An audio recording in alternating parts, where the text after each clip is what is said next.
भारत के शेयर बाजार में जून 2022 के अंत तक एक महत्वपूर्ण मोड़ देखने को मिला है। बारी बारी से तकनीकी सुधार, नीतिगत बदलाव और वैश्विक घटनाक्रमों ने मिलकर एक जटिल लेकिन स्पष्ट तौर पर समझ आने वाला परिदृश्य रेखांकित किया है। नीचे विस्तृत रूप से इन मुख्य घटनाओं और उनके प्रभावों की जानकारी दी जा रही है। 1. सेबी का स्टॉक एक्सचेंजों पर बोर्ड ओवरसाइट प्रस्ताव। सेबी ने एक परामर्श पेपर जारी कर एनएसई और बीएसई जैसी एमआईआईज मार्केट इंफ्रास्ट्रक्चर इंस्टीट्यूशंस में बोर्ड स्तरीय नियंत्रण बढ़ाने की योजना पेश की है।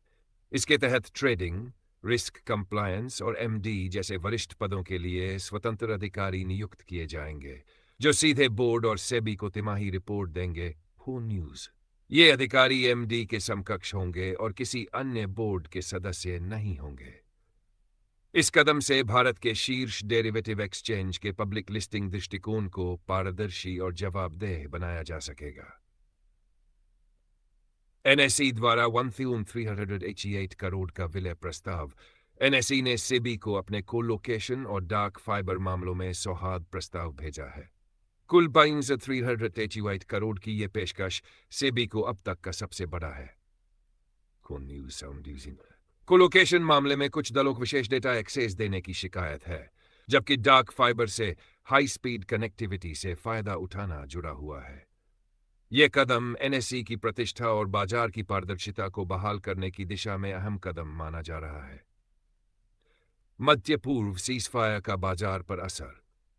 ईरान इजरायल के बीच हुई युद्ध विराम की खबरों ने वैश्विक तेल की कीमतों में गिरावट लाई, जिससे भारत सहित ऊर्जा आयातक देशों के लिए राहत आई।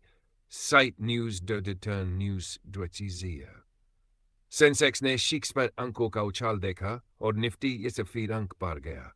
विशेषकर बैंकिंग, आईटी और ऊर्जा कंपनियों में तेजी रही। जार। दिन भर की वॉलेटिलिटी और तकनीकी उतार चढ़ाव। बाजार की शुरुआत तेज थी, लेकिन दोपहर में मुनाफा वसूली, प्रॉफिट बुकिंग और एफएनओ एक्सपायरी के दबाव ने भी हलचल बढ़ाई। Might turn search 6, turn search 11। एनालिस्टों के अनुसार निफ्टी 24,608 अंक पर मजबूत सपोर्ट और 24,900 के बीच रेसिस्टेंस मान्यता प्राप्त हो रहा है। साइट टर्चन। आईपीओ एरा, वैश्विक भू राजनीति और घरेलू मौद्रिक नीति जैसे कारकों ने व्यापार के रुख को प्रभावित किया। 5. आरबीआई की मौद्रिक नीति में जंबो छूट। आरबीआई ने इस जून को एक बड़ा कदम उठाते हुए रेपो दर में बेसिस पॉइंट की कटौती और सीआरआर में टाक बेसिस पॉइंट की कमी की घोषणा की। Site turn search. इसके मद्देनजर क्लियरिंग रेट में अस्थिरता के मद्देनजर आरबीआई 7 जून को $1,000 करोड़ का ज़ैप्ड रिवर्स रेपो नीलामी भी बुला रहा है। इस नीति से बैंकों के पास जमानत अधिकार बदबा कम होगा और बाजार में स्थिरीकरण आएगा।